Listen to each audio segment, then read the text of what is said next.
Hey quilters, it's Enjoli from Doodle Quilting Studio, and I wanted to take a few minutes today to discuss one of the things that we have as part of our intake process is we ask which way, if you've pieced your backing, which way your seam goes. So here at Doodle, we prefer horizontal seams, so seams that run along our rails here. And I'm going to show you on this quilt right here, or on this quilt back, why we prefer that, and kind of how that can help make sure that your quilt back turns out just as fabulous as your quilt front. So right now, this backing I have loaded, I have a vertical seam. So if you've pieced a back, you know that wherever your stitches are, you have more tension there, right? So you can kind of see, and I have this hopefully angled so you can see, right here on this side, I have some sag right here, okay? Which means that, right, this isn't quite even. So in the middle, I have this, it's nice and tight right here. My seam, you know, right where my stitching is pretty tight.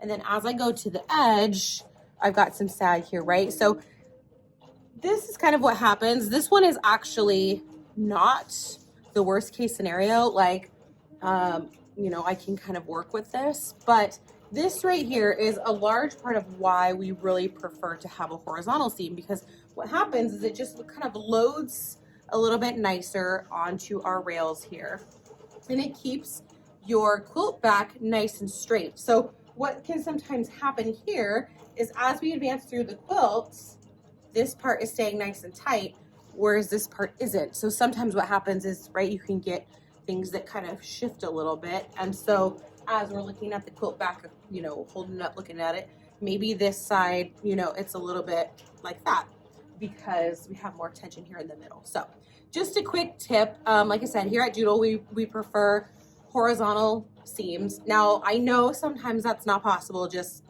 right, we're making a quilt back out of what we have in our stash. We don't quite have enough, we're putting pieces together.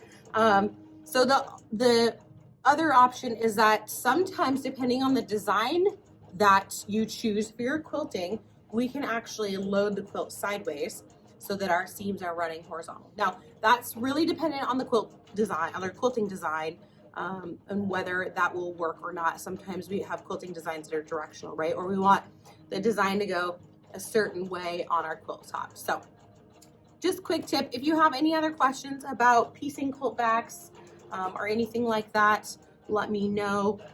Real quick, I'll add, because I know I get this question a lot. Sometimes people like to put something in the middle of their quilt, or put quilt blocks down the middle or something like that.